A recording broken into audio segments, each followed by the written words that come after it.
everybody, and welcome to another edition of Magic Mike's, proudly sponsored by our Patreon supporters and CoolStuffInc.com, where you can find cool stuff in stock every day, and our co-sponsor CardHoarder.com, offering the best inventory prices and delivery of cards from Magic Online. I am Evan Irwin. We get started each week by saying hello to my two co-hosts, Aaron Campbell. Good evening. Ruben Pressler. Hi there. How are you? I'm good. How are you? Doing very well. I have already had a busy week, and I have a busy weekend ahead of me. As I've decided to last minute drive down to San Diego from Las Vegas, which is not a short drive, and so I'm excited for that. But I'm more pleased to be here and we get to talk about Magic. Absolutely, and during what might be the most busy Magic the Gathering stream night ever. Yeah, there's an obnoxious number of people streaming right now. Thanks, Wizards. We appreciate the competition. Well, Wizards of the Coast was like, there's nothing. Nobody really streams on Wednesday nights, so we'll just put that on the thing, which is pretty great. But yeah, a lot of our friends of the show, Ashlyn Rose, for example. Magic the Amateuring, my friend Chantel is streaming. I mean, it's just a who's who. Red Baron is on the Geek Fortress right now doing some live coverage. So, and of course, Geek and Sundry had their show earlier today. So it's the second in the Learn to Play series, and we're just pleased as punch that more people are watching across all spectrums. But if you're here watching us, though, we especially appreciate you. Oh yeah, obviously we prefer you people. We like you best. We also get started with our Trumpet Blast. You can get one if you support us at our highest level on Patreon. Don't have one this week, but maybe next. We also kick it off with our first pick and giveaway. Giveaway is, we're back to the good old-fashioned $50 gift certificate to CoolStuffInc.com. You know why? Because Aaron can give it to you now, and I don't have to. Oh, I've always been able to give it to you. Hey-oh! I've also heard that X can give it to you. Now, he in fact can. So can O, because asterisk O. I gotcha. Wow. I give Evan a lot of crap for not coming up with creative giveaways, but honestly, at Christmas, I'd rather just get gift cards at this point. Like, you don't need to try to get the read on me and be like, I think he could use a new pair of spats or whatever. What's a spat? I'm trying to think of a ridiculous. Don't Google it later. All right. Not Googling it later. I would rather just have, the $30, Starbucks or Apple gift card or whatever, or the $50 Cool Stuff gift card. And so, yeah, hope you guys enjoy it despite the perceived lack of creativity. We might even be talking about some new products on this show that you can buy at CoolStuffInc.com with your gift certificate. Wow, flawless segue. Wow. All right. Well, speaking of things you can't buy with the $50 gift certificate, CoolStuffInc.com. First pick this week, we're going to talk about the MTG Arena only cards. This is yet another. It's a little weird here in that we have yet another way to find cards that are only available in a certain way.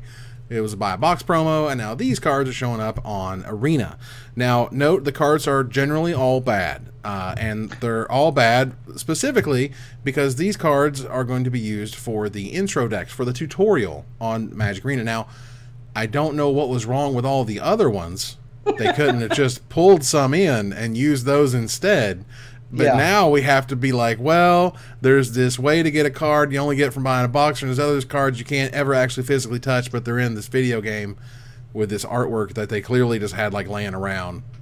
Okay. Did you see what Vronos did the other day? What's that? He printed them out. So Vronos, boy, he's such a good poop poster. Our friend Vronos has been on a sassy trend lately, and they printed out the artwork of some of these cards and said that they tried going to like a standard event at their local game store, and that after the first round, someone tried to duress them, and they got DQ'd for it. And I don't know if they actually went to the store or not, but the point was to illustrate that this now creates an issue between, like you said, well, there's standard in paper, there's now standard on Arena, and so there's a bit of a disconnect there, and it was just a hilarious thing because I was going along for the ride. I was like, oh, sweet, he's going, they're going to play at their local game store. That's awesome. And then once they showed like what their deck was, it was like, really? That's fun.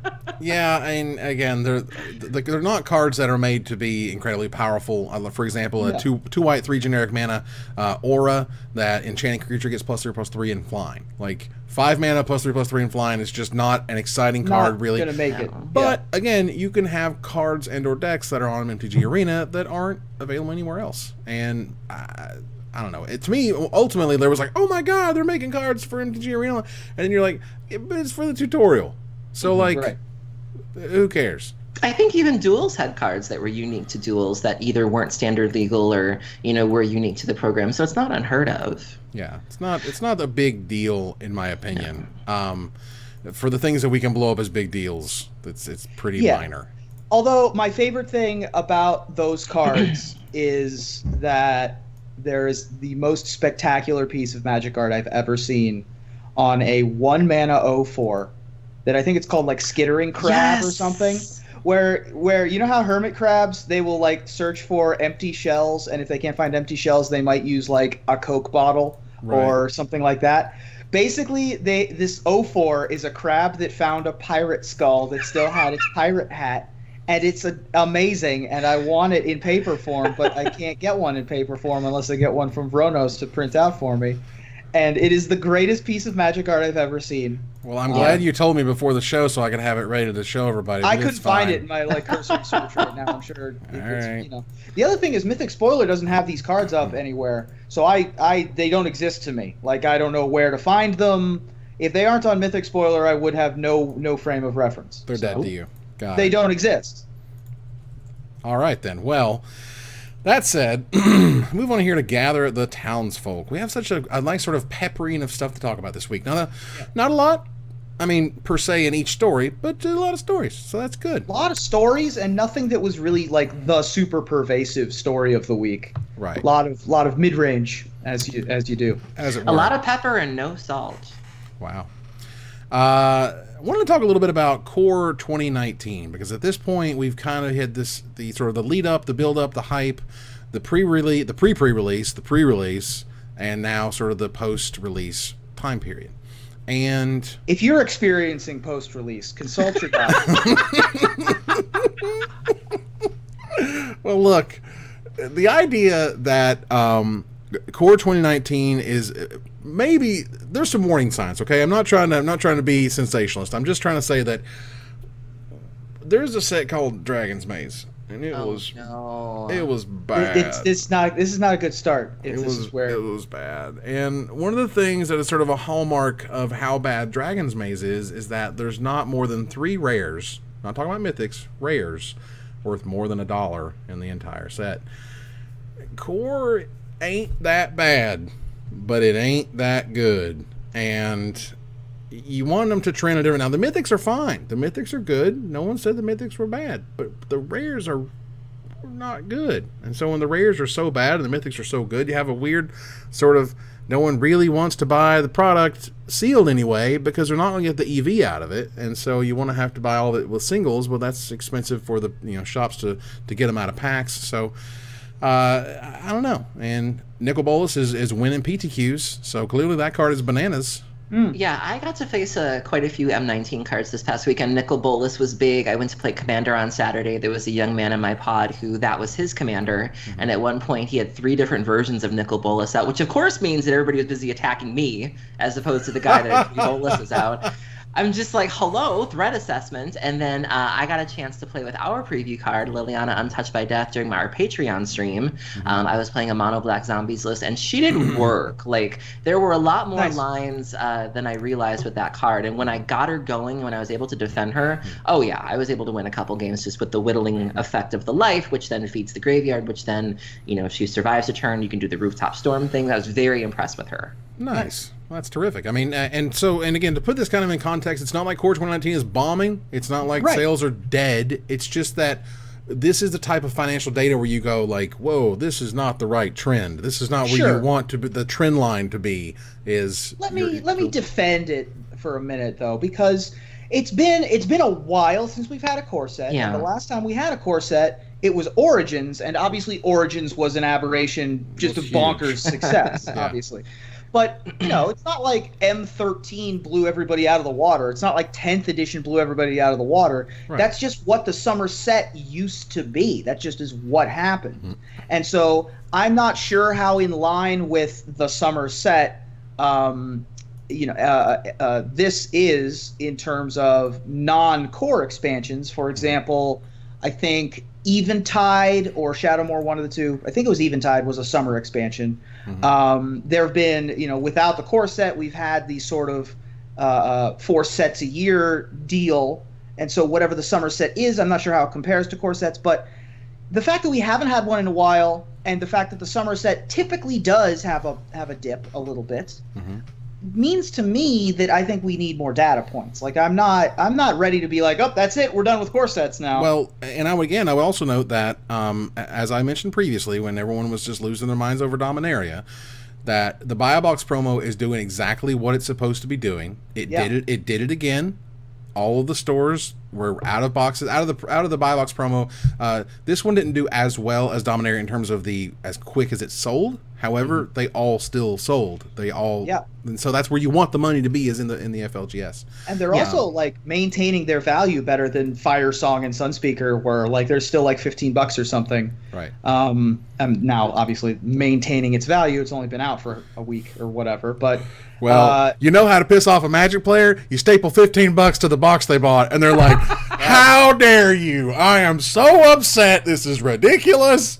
Oh my God! You print an overcosted Beacon of Tomorrow and then a 2 Hurloon Minotaurs stapled together. I think that those have done their job. I think that the core set is doing its job. I think that this week. We don't have a big overarching story. We don't have a big controversy that happened this week. I think that the core set is, chugging along fine. I think that there's some strikes, there's some gutters, there's some ups and downs, but I think that overall, core set 2019 looks like it's doing its job. It's not tanking. It's not Eternal Mastersing it. You know what I mean? It's not, but it's also not Dominariaing it, which is cool. Right. You got to have some stuff in the middle, and core 19 is just a solid, 5 out of 10. And Dominaria, for what it's worth, has also cooled off quite a bit in terms of like there's no longer $70 carns. They're just $40 these days. So again, the EV of these things happen with supply and demand, and I really feel like Wizards was very deterministic in terms of how the supply of Dominaria went and who got what and when and how much they released at any one time, and there was a theory, essentially. This is from our friend Rudy. Where he was saying that they did that because it keeps up chatter about the boxes. Like, oh man, did your place sold out? Yeah, my place sold out. Or, oh, they won't let me buy 4 or 5 packs because they can't get no more, blah, blah, blah. And that builds a hype, and that builds a machine that sells more further out. And I'm not sure if that's true, but I know that Dominaria had that exact thing where people were talking about how it was hard to get a hold of. And that becomes a thing, and there's a fear of missing out, and the FOMO, if you will. That's a powerful thing. Yeah. We've got to move on here, because we got a lot to talk about. This week there were a couple of WPN announcements. One, which I thought was like the important one, but it actually turns out that Wizards is doing something that is honestly historic in terms of like what the company is doing and how. And what it's doing moving forward. But let's talk to the smaller one first. The smaller one is they updated their policy, the WPN policy, on alcohol and age restriction. Essentially, you cannot run events in bars. You could never run events in bars. We're still not okay with that. But if you've got the tavern attached, if you've got the cafe attached, if you've got the restaurant or whatever attached that has a liquor license, it's okay to drink that stuff while you're playing Magic now, and I think that's a huge boon for the Mox boarding houses of the world or whatever who want to take this and run with it. Snakes and Lattes in Canada has been, just killing it with this type of stuff. I'm sorry, did you say Snakes and Lattes? Yeah. That's a real... Yeah, it's a real Canadian store. That's fantastic. I've heard nothing but great things about it. But this time, they don't have to be like this weird, like, we can't tell Wizards, or we don't want Wizards to find out, or whatever. It's like, no, it's fine. We can be adults. And on the other half of this coin, you can now do age-restricted tournaments where you can say, only 12 and under, or only 12 through 16 can play in this event, or whatever you want to come up with. Or 18 and over, or 21 and over. Exactly. So, this was huge in terms, I think, of helping out game stores who have these types of scenarios set up. I did see some concern from a couple of judges, though, who feel that their interactions with people are already kind of strained.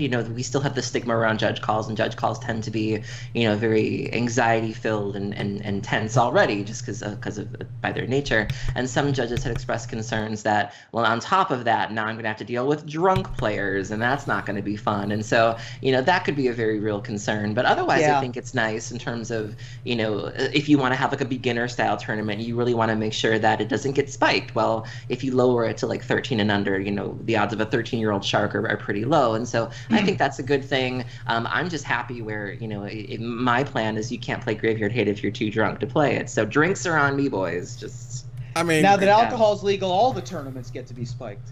Wow! Wow! A plus. You're welcome. You're welcome, America A+. and the rest of the world. That is why I am on the show. Try the veal, tip your waitress. All right. I am of a couple of minds here. My initial impression is good, right? This is good for. There are bars that want to run, you know, get your IPA draft while you have an IPA draft. You get to do all the cool gaming stuff. I know that the Adventurers League for Dungeons & Dragons had this sort of discussion a couple of months ago, and now you can have Adventurers League in bars as well, or maybe even longer. But again, for this one in particular, they specifically said you can't do WPN events in bars. But if you're at an establishment that serves alcohol, you're cool. Right. You can have beers and shots or whatever. But I think that is a good way to reach new customers and make sense for the Wizards Play Network. Mm-hmm. By the same token, my second, like 10 seconds later, I was like, I'm not sure I want to be encouraging that behavior. Right? Like, I'm not sure I want to be complicit with drunken activity. Well, now, I'm not saying that if you drink, you get drunk. Like, that's not my point. Right. But I've had enough awkward experiences at tournaments with people who are just like going out to their car and having a drink between rounds. I have a really good story about I was at a PTQ in Louisville, and the Louisville Convention Center downstairs there was an Applebee's that was selling booze, and I went and got a shot with my buddy in between every round that we won. Long story short, this was a 9-round PTQ. We both made top 8, and I made the finals. So I had many shots that day from the local Applebee's. Shout out to the Louisville Convention Center. Ruben Boozler. Ruben Boozler, that's right. Applebeesler. And so that was great. And I have, there's whenever I would go down to Cincinnati, I forget which store this was, but across the street there was a bar that you could go to in between rounds. And obviously alcohol is a social lubricant that brings people together. By the same token, there's already so many things happening in a Magic tournament, so many moving parts, so many awkward situations that exist already that I'm not totally on board with this until I see it working completely 100% in favor.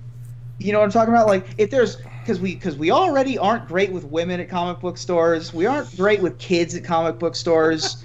Like, there's a lot to not like about adding alcohol to that. All I'm saying is I think that it's difficult enough to run a game store, and if they can earn more revenue by selling just a beer license, again, not necessarily even selling shots or whatever, like that's an important element for them to make money and have people come back and have people have a good experience. I agree with you. There is a legitimate concern of like, God, we have introducing like the badly drunk dude who forgot his trigger. It puts a lot more stress on the judge staff and the store. It does. You know, but you can have Friday Night Magic and late night events. You could also say stuff like, you can only get beers during Magic events. You know what I mean? We're not going to give you Long Island iced teas every round before you get completely no tequila smashed. Shots. Yeah. Right. You no can do fireball with your fireball. Okay, so the next story here is huge. The next story is something that has been in place for 19 years is about to end. And that would be the Wizards direct sales. Yeah. And so allow me to explain a little bit how that works. I know this is a huge deal, and that this is like probably would be first pick if either Aaron or I understood what was happening. It's fine. And I can tell you, being in the industry, how some of this works. Now, normally, what happens is you become a WPN store, you have a WPN account, you have a WPN rep that not necessarily you have a specific rep, but you have a WPN team that can help you. And just in case anybody out there doesn't know, the WPN is the Wizards Play Network. They are they are the connecting tendon between Wizards of the Coast and the local game stores. They're also the agency or the set of rules that determines whether or not you can host events and to what level you can host them and things like that. Yeah. So one of the things that Wizards came up with in 1999 was the direct sales program, where if you're part of the Wizards Play Network, you can call up Wizards and say, hey, I want to buy some product. And they're like, you got it. Here's what we got in stock. And you can order up to X amount depending on what type of level you are as a store, as I understand it. And so, you know, as I think a top level or whatever, maybe you could order like 6 boxes a week or something, or the Wizards would be like, well, we don't have booster boxes, but we have bundles or whatever, if it's a super, super hot set. But getting to that, if you have a super, super hot set, it's going to sell out really quickly. And one of the awesome things about these Wizards direct sales is that you could often rely on it to get more product. That Wizards would, by and large, usually, unless again it was like a crazy Dominaria sellout, and they would be out for a little while, and then they would get it back in stock, and you'd be able to buy it from Wizards.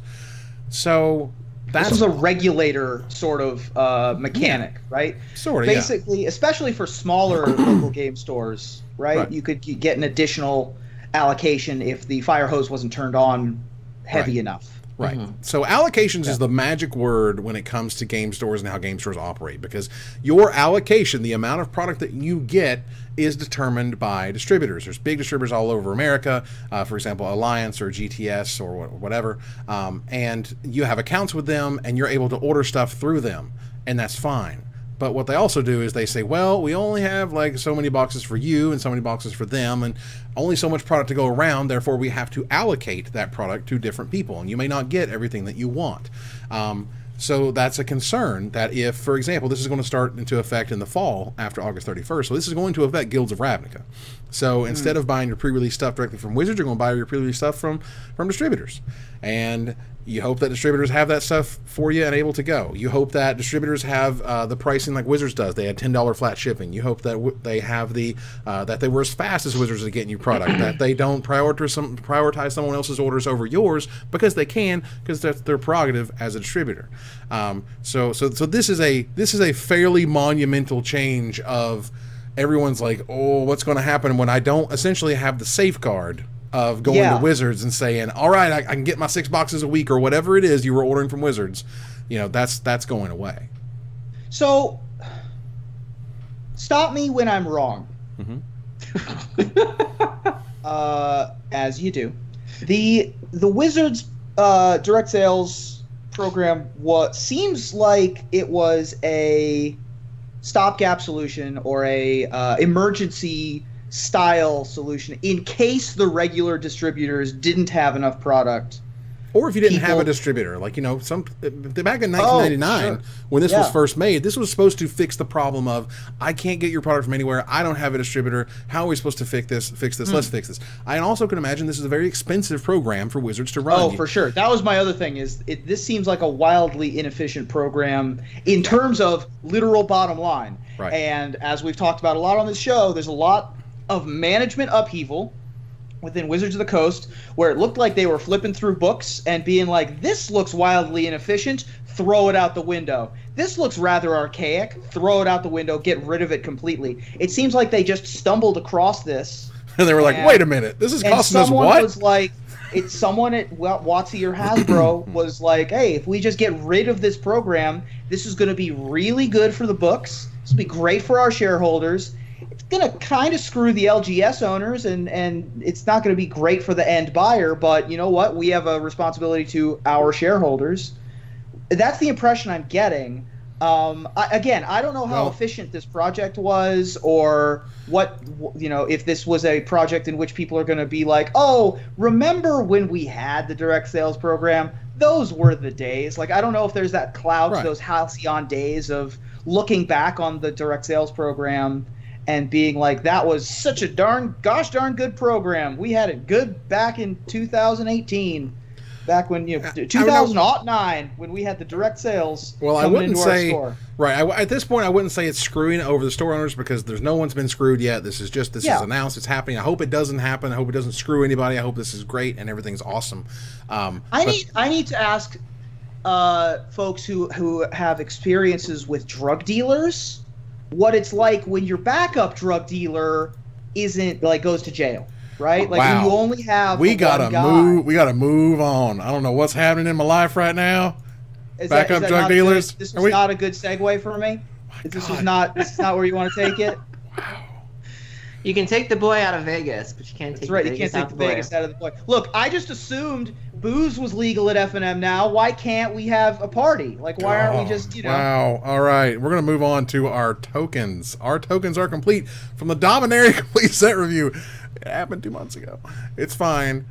They're really nice. They're on the screen for your perusal right now. I am a construct token. Aaron is a human wizard. Ruben is a prowess monk. Yeah. And we have monastery mentor wrestlers. We have the all-new card back over here. That's going to be issue number 2, of course, featuring the Dominaria Complete Set review. So that's really cool. These were ordered today, and we'll get them in probably in a couple weeks from the printer to send out to all of our awesome Kickstarter backers, which we certainly appreciate. And yeah, this process took a minute, but we got there. We appreciate your patience. I mean, as soon as I got it, we worked on the stuff. So yeah, we're getting through to that stuff. And also note that anyone who is participating, I have to send you surveys to get your shipping information because Kickstarter can't just ask you for it. And I think it's very important to note, especially you, Evan, that we were not pro-carnstinating. We really didn't mean for this to take as long as it did. We did have a lot of carnsternation with our ordering process. Yeah, y'all are digging deep. We can't be happier than with the result. Ruben, you're hurting me now. Now there's physical. I also pain. like how the iconic cards that create our tokens. Obviously, Evan with Karn, Scion of Urza. Mine obviously with the ubiquitous Monastery Mentor, and Aaron with the. Let me check my notes here. Docent of Perfection. I think is the card that makes a 1/1 human wizard. Wow. Okay, so moving on, and again, those tokens are terrific, and they're great. Excited how they turned out. All right, so moving on, there's an article series that started on MTG Goldfish from a lawyer, an actual factual lawyer, talking about promissory estoppel. Now, promissory estoppel is Scott Peitzer is the booze cube. All right, he's not just a lawyer. This gentleman has been around forever. We went to the Booze Cube house. Remember, Aaron, for the first Vegas? Booze Cube is a stalwart member of the community. I've previewed Booze Cube cards. I have before. too. Yeah. So yeah, big, and also this article is just spectacular. Yeah, he's a great follow, and also his babies are gorgeous. I love his beautiful babies, and just post baby pictures. Yeah, so it's interesting because essentially his argument here is that the reserve list is a promise, and promissory estoppel is about if you promise someone something and you break that promise, you can still legally be held accountable. It essentially argues that the reserve list is a promise, but it's not enforceable as a contract because it lacks consideration. Wizards didn't promise to forego reprinting certain cards in exchange for anything. That's the key. They didn't say like, you'll do this and we'll never print it again. The Wizards made the promise gratuitously, hoping that renewed faith in cards collectability would encourage people to continue buying packs. There was no reciprocity. Again, no one's giving Wizards anything for doing this. No promise by Magic players to buy packs in return. Without that mutual exchange, there's no contract. And if the reserve list isn't a contract, the law provides no remedy for a breach. So, and then he kind of goes into promissory estoppel and how that stuff impacts it. So this is one of those, you want to dig deep, and you want to really talk about the legal repercussions and how this could work. Ultimately, from what I take here is that he feels like the reserve list is something they can get rid of, and safely, because of the laws around it are not, they don't work in the way that the reserve list is working. They don't, there's no real contract or whatever. So. Right, and one of the important, first of all, this is going to be a series from Scott, which is very nice. This first one just covering sort of some of the basics, laying the groundwork. One of the important points that he made that I really wanted to hammer home was, let's see here, because it's reliance-based, promissory estoppel won't allow you to recover the profit. Right, that's the key word here, that you would have made from selling the card at pre-reprint prices, which seems to be a lot of the non-Karn consternation about the reserve list, is that because all these cards would be reprinted, Underground Seas prices would go down and the expectation of profits upon resale would go down. And promissory estoppel has nothing to do with that. And so I think that it's sort of a misunderstanding in the Magic Twitter finance community of that sort of definition. And I'm interested because it's very difficult to do things like insure Magic cards. It's very difficult to do things like put tariffs on Magic cards in specific separations. ways. Like if you're God forbid you get divorced. Yeah, because they're so fluid. They're basically a cryptocurrency before cryptocurrencies were a thing. Because they change value constantly, and that's like a big attraction, of course, but it's like a wilder cardboard stock market. And so it's really difficult to sort of gauge that. And as a result, we have this other side effect of promissory estoppel not necessarily applying in the way that a lot of people might expect. Yeah, I just want to say I really like seeing people take their non-magic skills and applying them to magic. So we have Adrian Reynolds, who's basically our ethnographer, who looks at the community in different ways in terms of bringing people together and what things really mean in terms of messages from wizards and their effect on the community, and her just understanding how the communities work and their different subsections. And Sonia Greer is a literal Egyptologist, and so when Amonkhet was going on, she was explaining what certain things meant in the lore and breaking down, glyphs and artwork and styles and things like that. And to see, a real life lawyer be able to apply his skills to magic, people who wouldn't normally be creating content or who wouldn't normally, be getting involved in magic in the way that we think in terms of deck list strategies, whatever. It's nice seeing them apply these things and get more involved. I love seeing this. The example that Ruben was talking about was, you could say you bought a revised Underground Sea at $300. You listed it for $800 and it tumbles down to $100 after a reprint. You could try to get the extra $200 you paid in reliance on the reserve list, but you can't get the $500 in profit that you would have made if they hadn't reprinted it. So that's part of it. The other half is you could get that from Wizards. Yes, that's what you would try to get from Wizards. And one of the last things he mentioned is like, look, the court has a huge amount of say as to whether you get anything, like actual anything. Now, yes, there's costs in terms of litigating it, period. Just paying for lawyers to show up at court is ridiculous. But, the idea that, again, the court could just be like, Wizards doesn't really owe you, Wizards owe you $20 or whatever. They can say whatever they want. Still sounds like it still sounds like a headache for Wizards to have to endure. Like, I understand the fact that they can get rid of it, but, just to be like, oh man, we got to go to court and now we got to pay. And like, I can understand them just maybe wanting to avoid the headache of it all. Exactly. And, again, the argument is it worth it to, go through the lawsuit stuff based on the money that we would make being able to reprint everything? And sure. I personally feel like reprinting everything sounds way more profitable than the garbage lawsuits that you may or may not have to deal with. Mm-hmm. Just the thing. Yeah. Anyway, so that's always interesting. Wizards talked a little bit about Commander 2018, which we have a preview for next week. Mm-hmm. So be sure to tune in. And I'm going to give you guys a little hint, because you know me, I'm giving you some behind-the-scenes dirt here. It has traces of one of my favorite mechanics. That's all I'm going to say. Okay. Well, it's good. As I understand it's also not another Liliana. No, but it's still pretty sweet. I have at least 2 commander decks that this card can go in. As I understand it, part of the thing is to show off. I believe it's a deck a day, and we are on the 3rd deck because we're the 3rd day of the week. So that's really neat. Wait, hold on. Which deck? Let me see here. Commander. I'm googling Commander 2018. Now what the decks are. Well, I got that. So right here. So what's our deck named? Our deck is. I don't know adaptive. Yet. I don't know what order they're in. This is just an order. So I was looking at the Gamepedia. Right. So I don't know what order they're actually going to show them in, or if that's the final plan or whatever. The point is, we're a part of a cog. One of them being deck number 1 is It. It's going to be blue-red artifacts. That's going to be neat. We're going to have a Jund Lands deck, nice, a Bant enchantment deck, and an Esper ?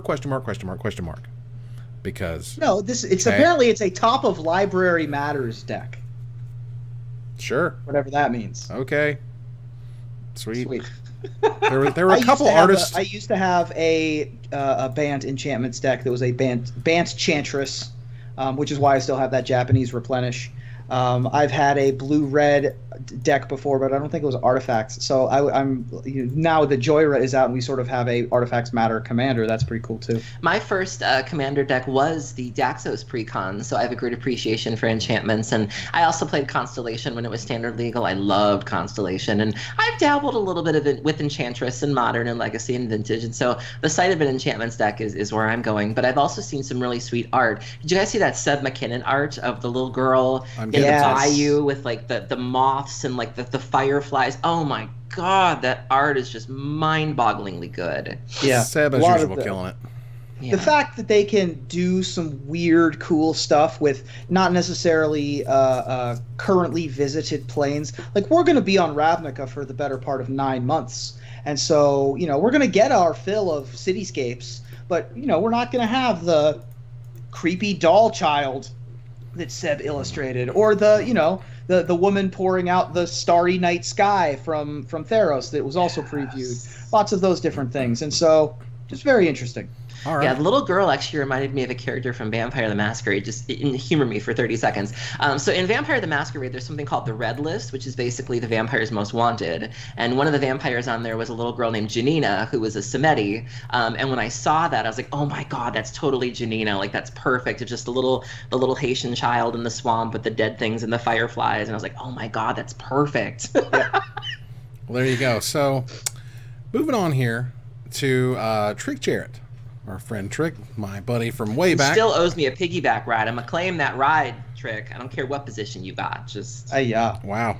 All right. Still owes me a piggyback ride. Something about tops. Yeah. Aaron used the word ride and position in the same sentence. He's a big dude. He's just, He's a large man. And so am I, so it's great. It was just, like when we finally met, it's like, we're white dudes. Yeah, big white dude. We're monster people. We're giant people. I don't want a piggyback ride from you, Evan. I see how it is. All right. He mentions this week that his job at Wizards is changing. He's no longer managing the community team and is instead going to focus on the video projects like their weekly show that they hold. Yes. These sort of projects are ones I've worked on, he says on Twitter, but they have continued to grow in scope and quantity over the years because Wizards does a lot of sort of video-y things these days. They're doing like arena stuff, and they're doing like the official Magic the Gathering show thing. A few months ago, he mentioned that he went to his boss and he loves doing these projects, but he can't do them and be in charge of the community team. It's just too much. So projects like Friday nights and pre-releases and spell slingers and game nights and things like Access Magic and Completely Accurate History, all that stuff is stuff that he can work on, which is pretty cool. And he's been working on the Twitch schedule, for example, which is pretty neat. So they're really working hard on trying to get something that they can showcase, if not every day, almost every day. And Trick can kind of get away from the endless drama and do something else.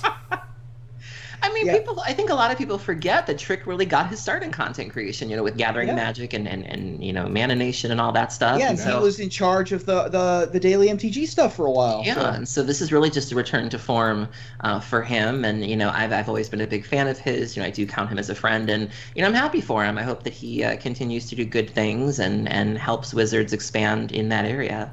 There you go. So his new title is Video and Streaming Content Manager for Magic the Gathering. Very happy for him, and obviously he was doing 2 jobs before, and so the job had to have a mitosis happen, and he took the that side of things, and I couldn't be happier. I think he's exactly the person you want in charge. Yeah. I don't know if we covered this in a previous show, but I just want to remind also a shout out to the godmother of the Trans Mafia, Allie Medwin.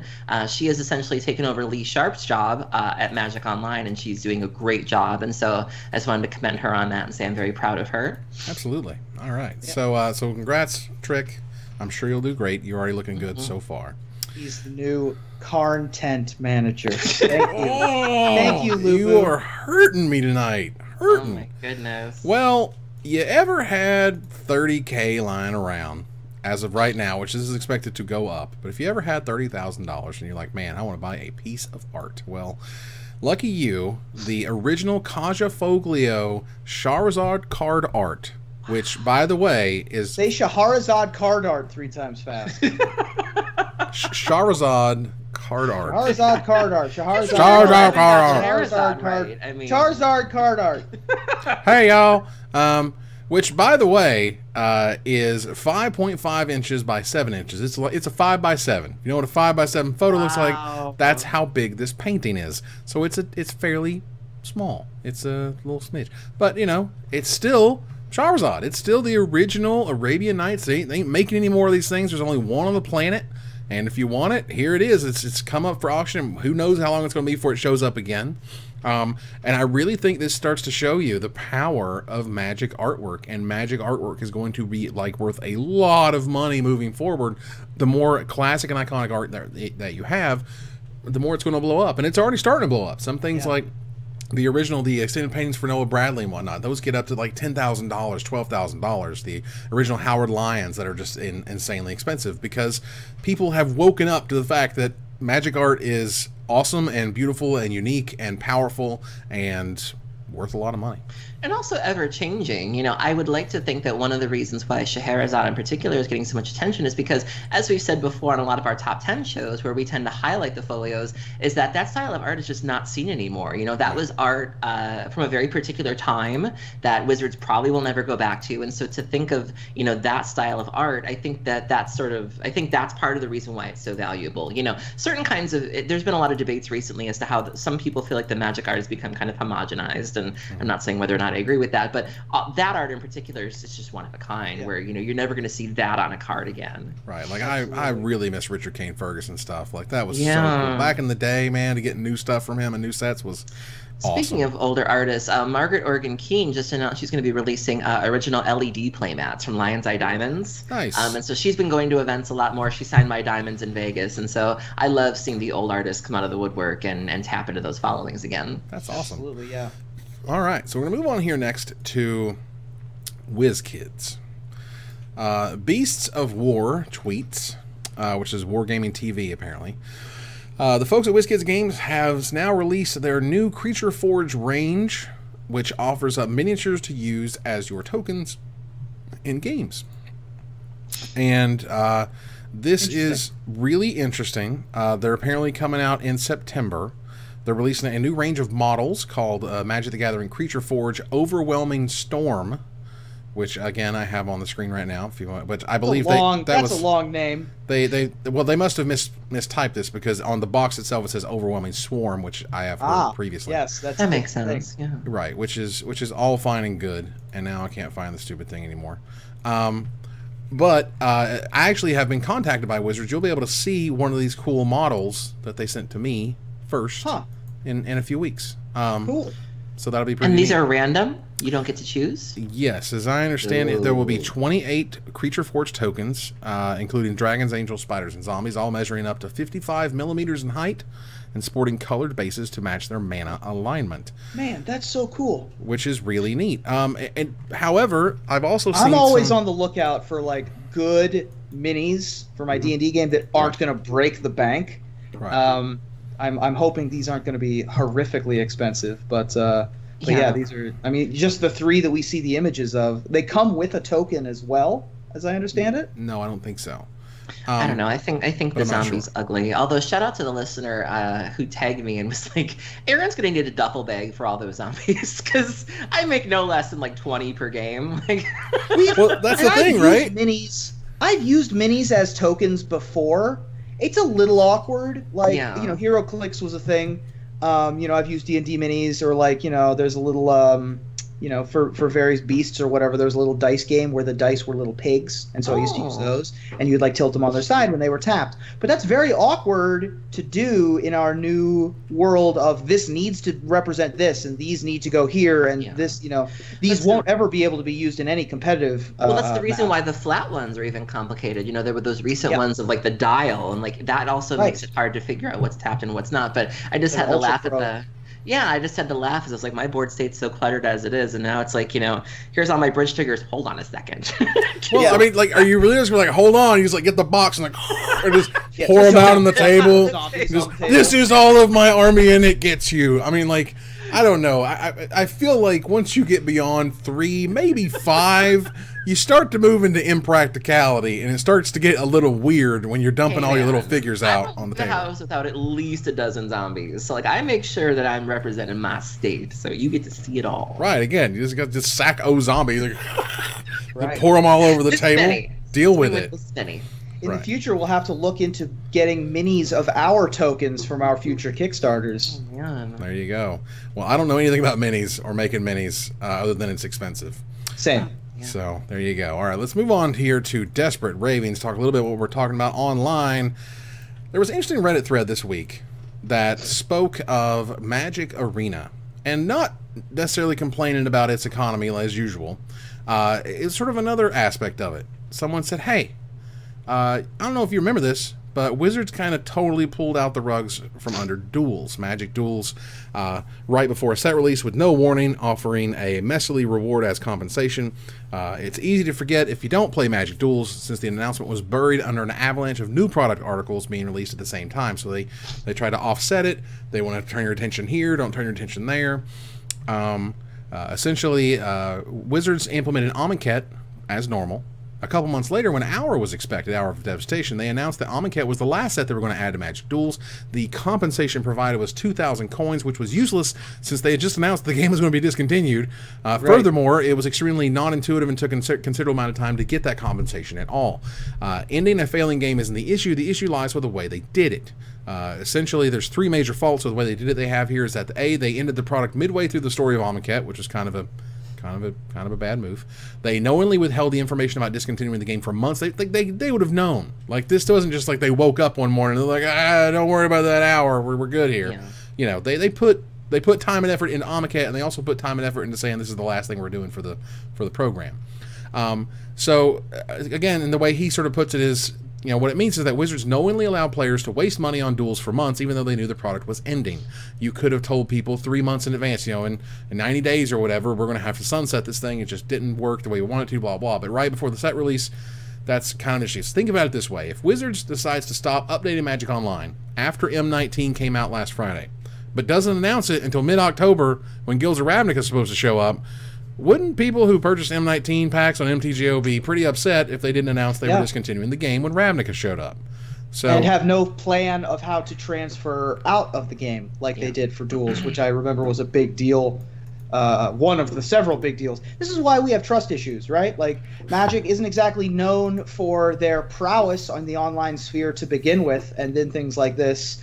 I remember when this happened, people were very upset. Obviously, I was never a Duels player, right. But this is just a reminder of, like, hey, remember that time when they not only cut the storyline in half, but basically cut out all support in a very quick amount of time. So, you know, fool me once, shame on you. Fool me with Arena after Duels, you know, like I understand the sentiment. I mean, we already have, you know, patrons, friends of the show who have said things like, I have sold out of Magic Online, I'm all in on Magic Arena.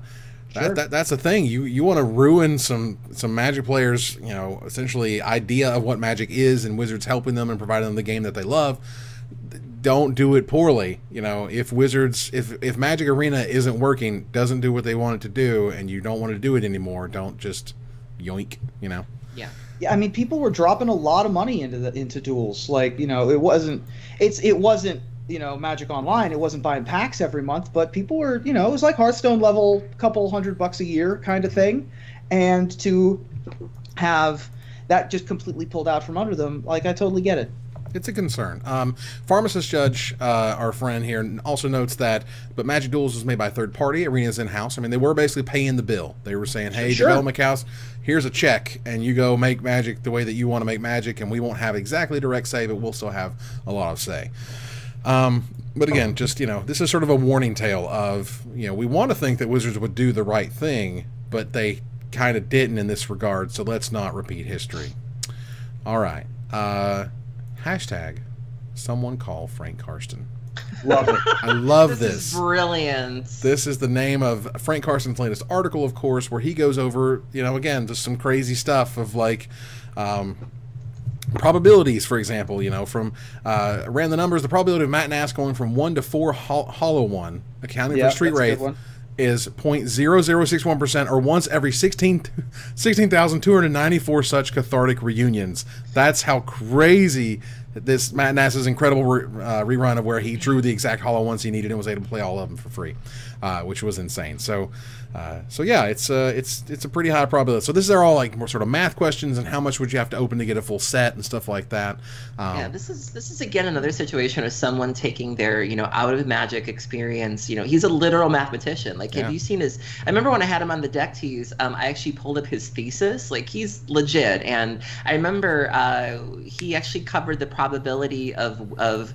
So I play Modern ad nauseum, and one of the risks of playing ad nauseum is you play a card called Spoils of the Vault, and some people don't like playing it because they're worried that they might exile their win conditions. And so he did a post on that, and he was like, you have like a 6% chance of spoiling away your win cons or spoiling away your Simian Spirit Guides. And so as a way of saying, 90% of the time you're guaranteed to not effectively kill yourself. And so that was a huge factor in me playing spoils, because I was one of those people who didn't play spoils for that reason. But seeing him break it down and say that the odds were so small made me use that card again. And so big fan of Frank's. I love that he's doing something with this expertise, and it's just unique content. Yeah, and it's really fun to really sort of take his. This is the Frank Karsten brand. The Frank Karsten brand is he is your math guy. He's going to figure out how long it takes or how much it takes or whatever. For example, you'll need to open 445.8 boosters or 74.3 sealed pools or 12.36 boxes in order to get one of the entire set of Core 2019. If you want a full 4X playset of everything, you'll need to open a grand total of 1,240 boosters, which, by the way, is 34.44 boxes. So get 6 cases if you want a full set of everything, or get 2 cases if you want one of everything. That's fantastic. And that's, for what it's worth, that's also the type of math that people like SCG, CFB, CSI, like, this is the stuff that we do in order to know how many to open, because you got to figure out how many you want to open.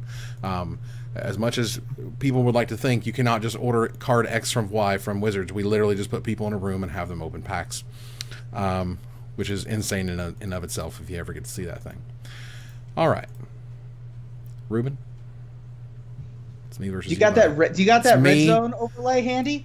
We didn't plan ahead, but we did not, which means I don't have that ready. However, Mark Rosewater has his head-to-head planes to return to. We are in the semifinals, ladies and gentlemen.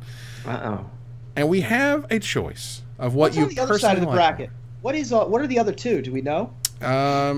I'm not sure. Maybe the chat can help us out real quickly, just making this happen. But this one's the feature. This one is Kamigawa versus Lorwyn, and we are currently, as of this recording, 47% Kamigawa, 53% Lorwyn. Listen, my Kamigawa. The other side of the bracket apparently is New Phyrexia v Theros. Sure, New Phyrexia is going to crush that. But Kamigawa. We need to come out, guys. If you love that Kamigawa, we gotta go support this. Okay, we gotta figure. We gotta show them. Do you want to go first, or do you want me to go first? I mean, you can be wrong whenever you want to be. All I'm saying is that I love both of these planes. I'm happy to go back to both these planes.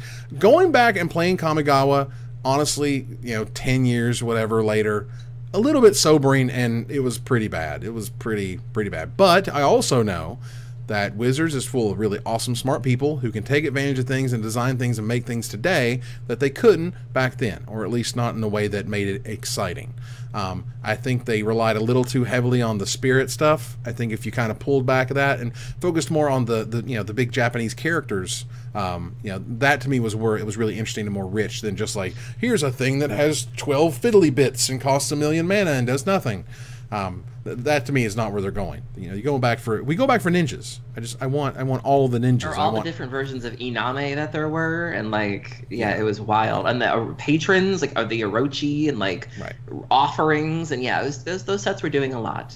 So I want to go back to both, but I would rather go back, of course, to Kamigawa first, which is why. Well, I did place a vote just now. I'm not gonna say who I voted for, but I did just put a vote in. You didn't even listen to my argument? Unbelievable. Do I ever listen to your arguments? That's fair.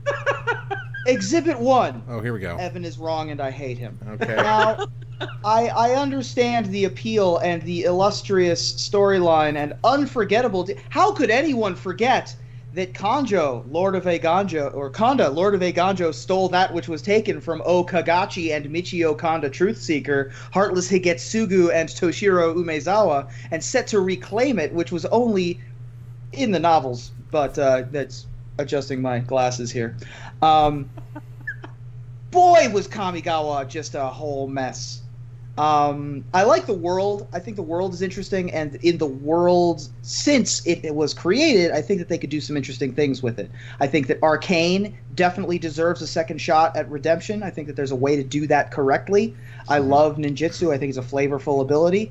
Bushido is like pretty setting specific and also pretty corner case. Like I'm not sure I'm on board with that. But definitely it's a rich, flavorful, unique world. I'd like to go back and not necessarily go back into – we've had nothing but apocalyptic, Avengers Infinity War crisis situations on every plane we visited for the past 5 years. I'd like to just go visit a plane and have stuff that happens on that plane. Not everything needs to be end all be all. Everyone's dying every time. Well, I would like to do that with Kamigawa. But honestly, Lorwyn is the winner. Like, you gotta go Lorwyn. Lorwyn is just so unique, so evocative, so flavorful, especially with what Magic is trying to do as a central game. It's called Magic. What's more magical than the fairy tale setting? This is Magic's version of the Feywild. This is, Kithkin and fairies and crazy elementals and mer people and friendly tree folk coming to cast their thorn witch spells on you and super. And they start talking really funny like that. And I think the choice is clear that it's Lorwyn.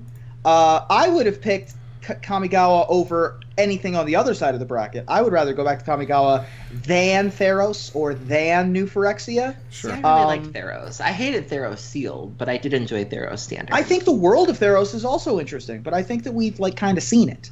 I'm not sure how much more there is to say about Theros. I'm not a huge. I was surprised at the amount of support that it was getting. I was like, I feel kind of that Theros was fine. It had some really good flavor wins, but at the end of the day, I don't think Enchantment Matters was that good. It had a bunch of terrible sets. I mean, Born of the Gods was bad. How dare you? I won my first ever game day with a Constellation deck. And that's great, and that's cool. So, I mean, it worked in and of itself.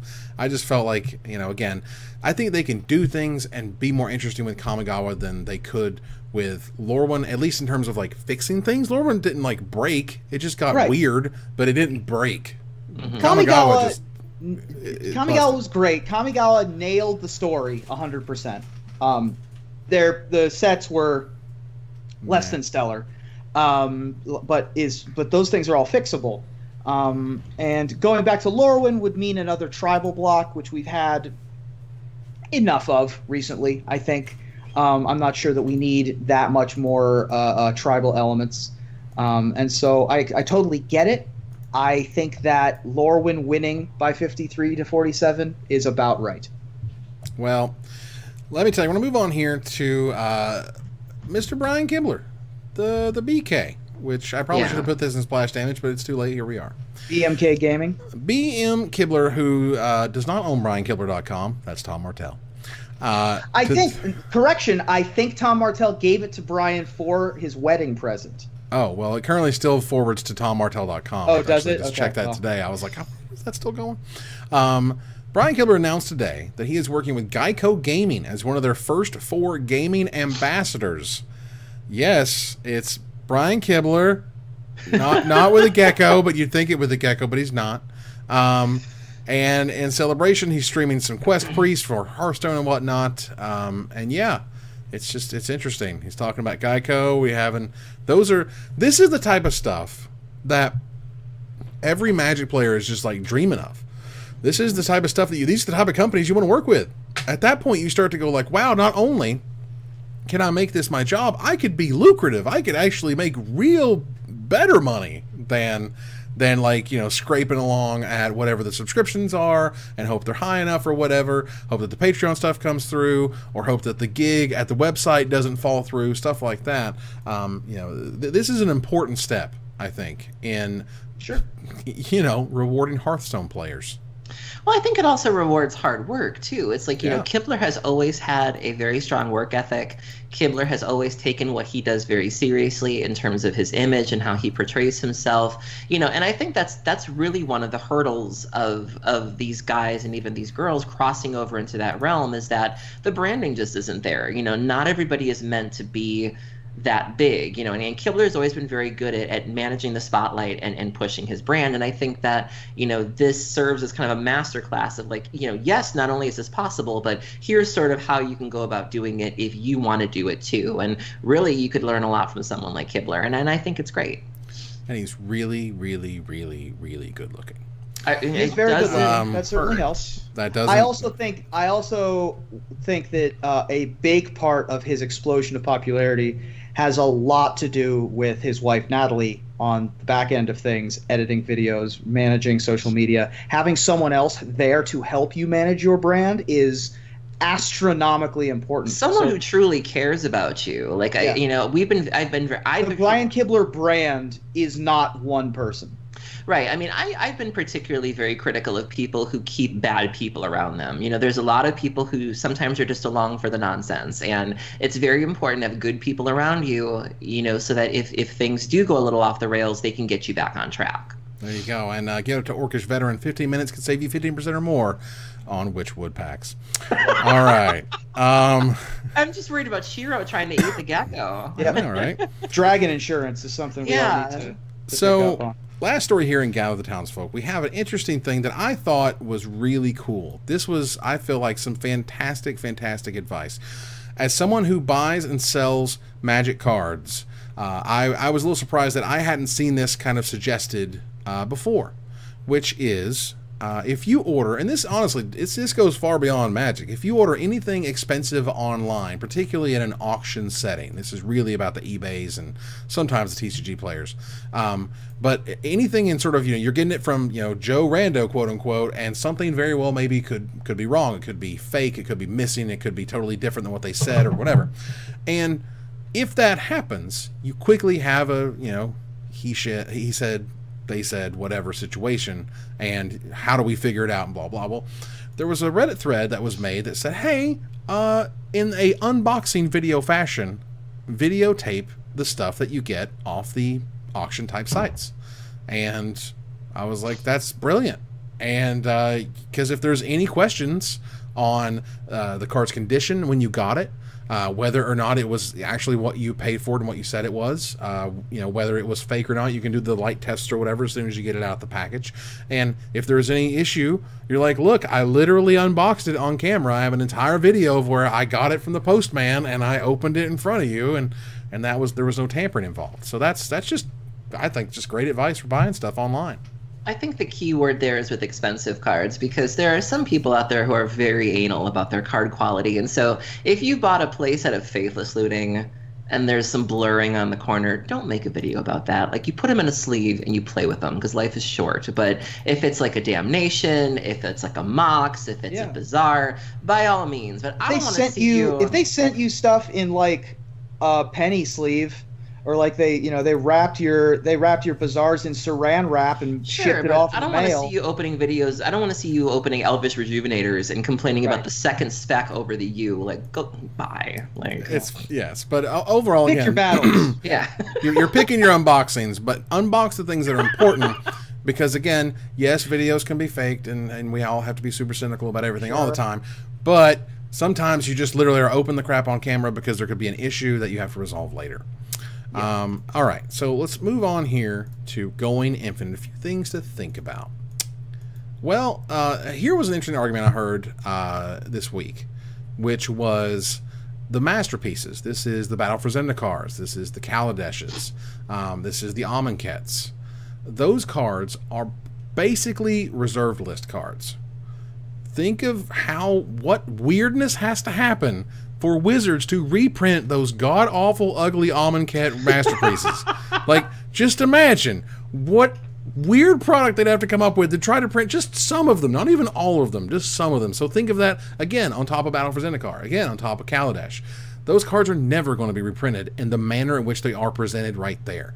And again, they can be reprinted because obviously they're there, but they're not going to be reprinted looking like that. or being that rare. And those lottery cards showing up in these packs makes the boxes more expensive. We've already seen that with Battle for Zendikar and Kaladesh. Their box prices are starting to rise. And the masterpieces themselves blew up, what was it, 2 or 3 months ago, where all of a sudden people just literally figured this out. And they're just like, wait a minute. They're never going to print these things ever again like this. This is crazy. And so, kaboom, off it went, and now everything's $1 million, and it's just not getting any cheaper. And I thought that was a really interesting way to put it, was they're basically reserve list cards now. Yeah. Recently, there was a run on the Soul Ring, from what I understand, hashtag MTG Finance, where you can get a Kaladesh Invention Soul Ring now for $360. And that's a Soul Ring. They print one of those in every Commander expansion. There must be 15 versions of Soul Ring printed in the last 5 years. No, I'm being very specific. I'm talking about the masterpiece versions. Not that they're not going to print another Soul Ring. I'm talking about the masterpiece version. So specifically the Amonkhet masterpiece, or the Battle for Zendikar masterpiece, or those specific cards in that specific manner are not going to be reprinted in that way, I think, ever again. Because absolutely, yeah. With the weird frame and all this other garbage. So right now you can get Hazaret the Pervert for the low cost of $85, looks like. And that ain't going down. I don't see that ever going down. Yeah. Like, literally ever. There's no reason for it to. It's not getting any...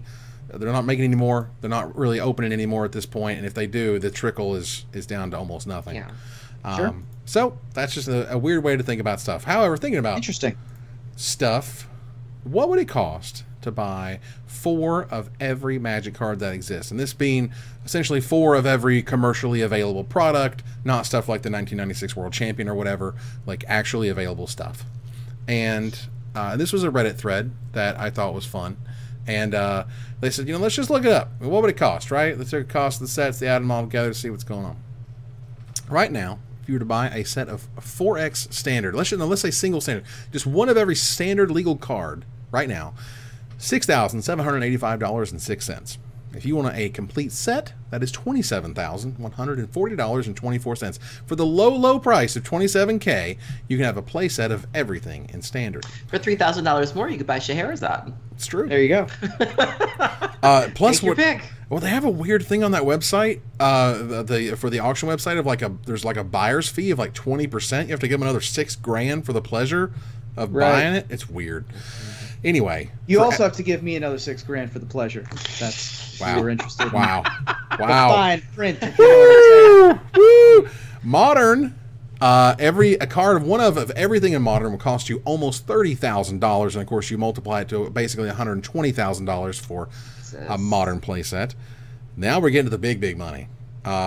Legacy, a playset of Legacy. Let's just say 4 of, because this is a better number because it's bigger. Sure.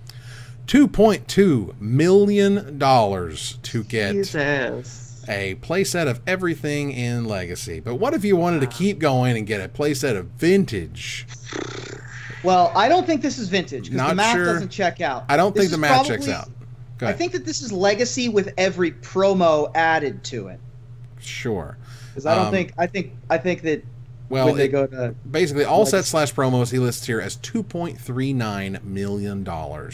Wow. So for another $170K or whatever, and I'm not sure you could find a playset of any power for that amount, let alone all the sets. If you wanted to get a playset of power right now from Beta, that's about $60K. So for 4 Power 9 Beta, $240,000.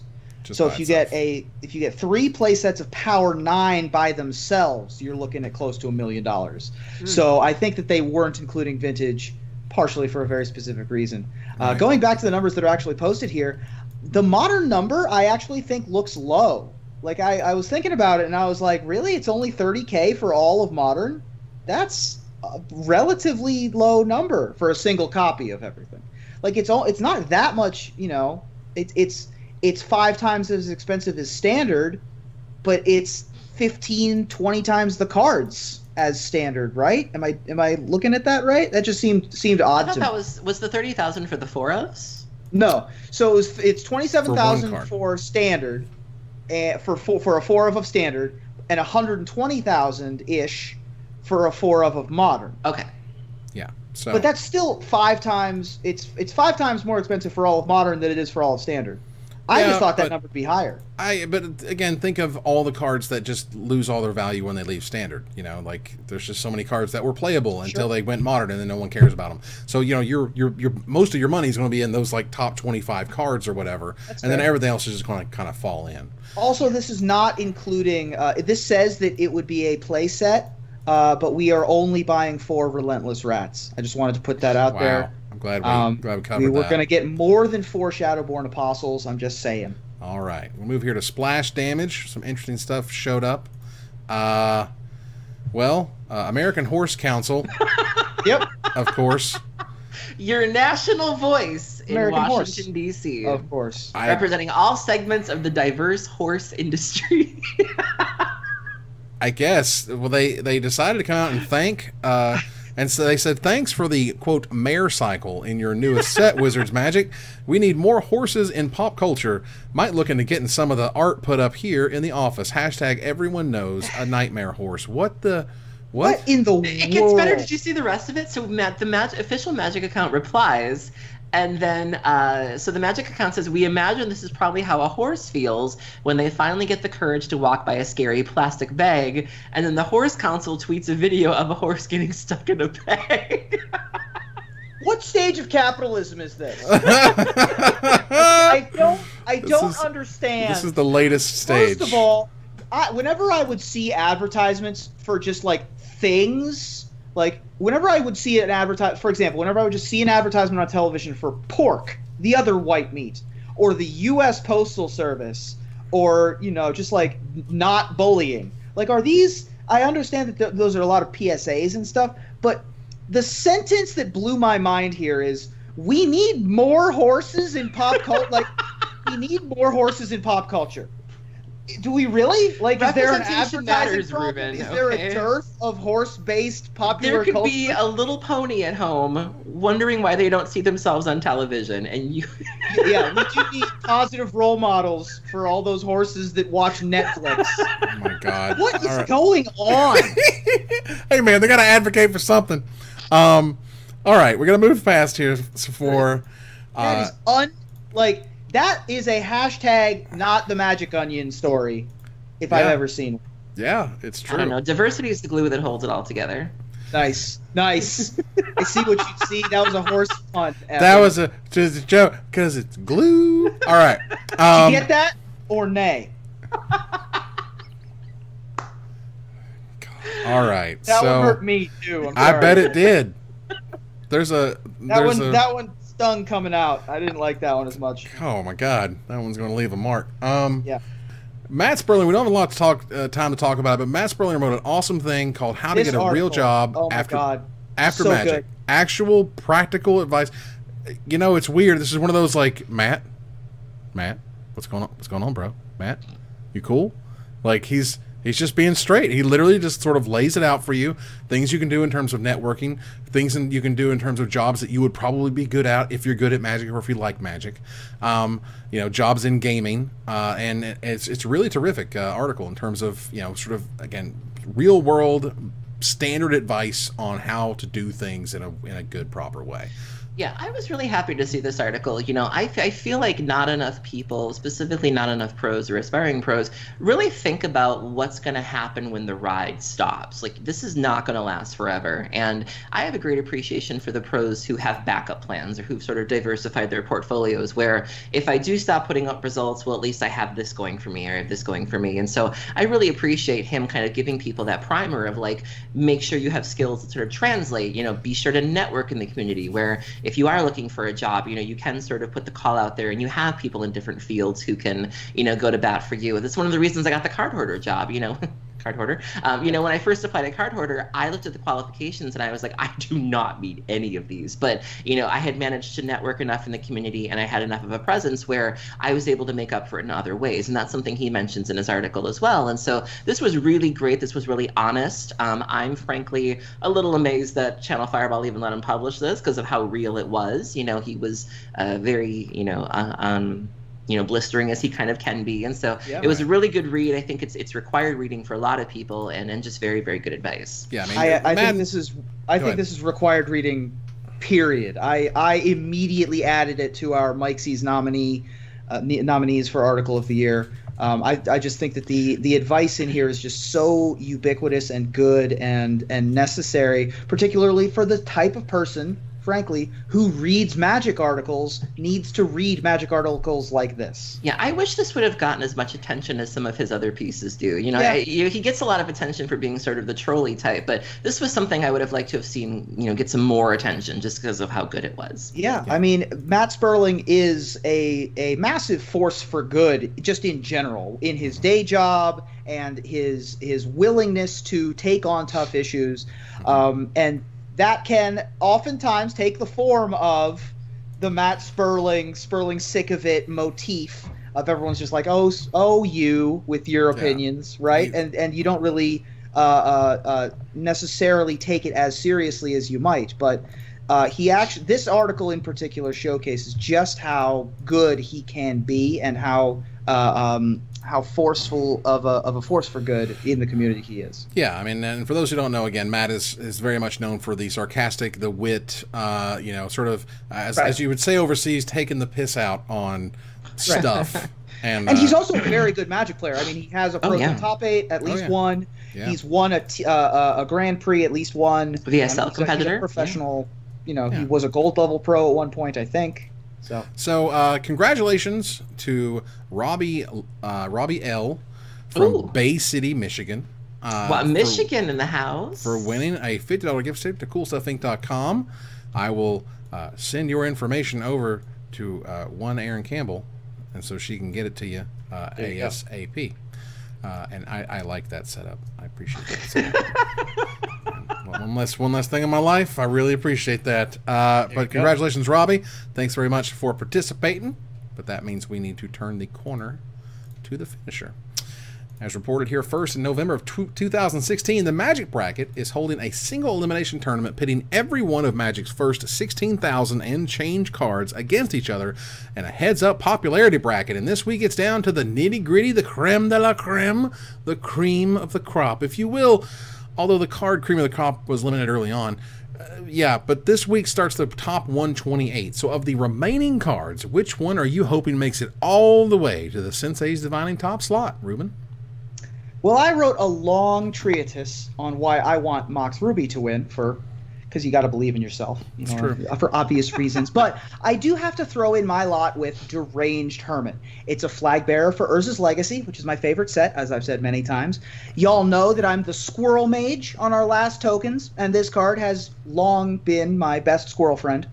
And everyone knows that I'm the game's biggest fan of truly nutty cards. Really? Yeah, very nutty. Aaron? Well, beyond my favorites, Entomb, Elish Norn, and of course Great Troll, I'm hoping for Gush to make a long run, because I'm a vintage fan, and as such, I've gushed before, and I look forward to gushing again. Wow. There you go. Well, I am secretly hoping for a Golgari Grave Troll win, just to let Aaron have something to root for that is at a minimum level of socially acceptable conduct in public. Yeah. We can't take her anywhere. Can't take you anywhere. You really can't. Oh, my goodness. Well, that ends another live episode of Magic Mics. I want to thank you for joining us here to discuss all things Magic. Thank you, Aaron. Thank you for having me. Thank you, Ruben. Thank you. And you guys should all just go keep checking out all of the Magic streamers that are happening right now. So many of them, yeah. They're just, everybody is online. Go pick one of your favorites. Go pick one of someone you've never heard of before. Go find somebody who's got like 15 followers. All right. And go hang out in their stream for a minute. We're also going to thank the Hackbert for subscribing via Prime. Thanks much. H. Kane Andrew for the bits. Garrett was here for the bits. And Car FS Ma 778. Let's see here. We also have H2O Happy Dude gifted a tier 1 sub to Pharmacist Judge. That was very nice. Aww. And H2O Happy Dude has subscribed as tier 1 as well. So thank you very much there. Thank you. Yeah. Oh my God, Lee Sharp is streaming right now. He has 7 viewers. You should all go follow and watch him. Go help Lee out. Also, thank you to the 3 or 4 people who subscribed the other day when I was doing the Patreon stream. I did see the names. I unfortunately didn't write them down, but I did see you, and I do appreciate that. Thank you. Yeah, that was great. So move here to our final slide.